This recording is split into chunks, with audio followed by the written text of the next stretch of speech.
Overhaul na po ni transmission Land Cruiser mga amigo. Kung ano po ni. Ulit BB na po ni. Ungot to. Terus murag duda ako ano din na ma-overhaul ba.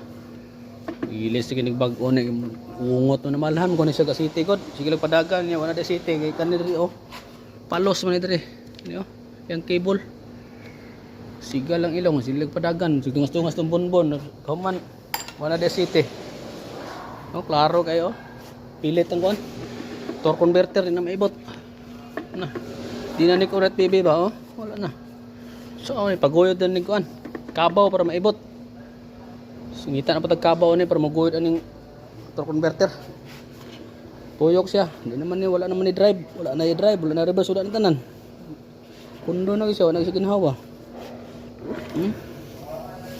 Di na maibot.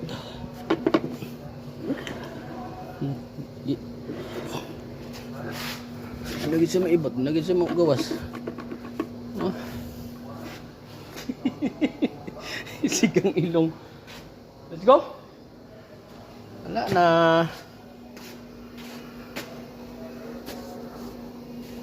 Ano yung mga sakit dire.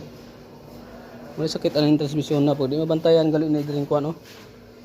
Yan nga cable dire, mapalos siya dire oh. Taas big label sa oil ano dire. Kurot ng city na, suka. Kinahanglan na siya ko anon. Bis nila kapagandagan din mo muli si lalom human. Urat baby. Di na-crack and roll na yun. Di na-crack and roll, naka-crack and roll to the world. Ano na? Tuning ka ni. Ano kaya pala bantiyanan gid nagay mga checking, mga PMS para kung sa mga problema sa sakyanan makita. Ma-prevent. Oh, wala na, hindi na gid maibot. Oh, kahit iton. Kuha gasto na eh. Right, baby. Let's go to the world. Oh yeah.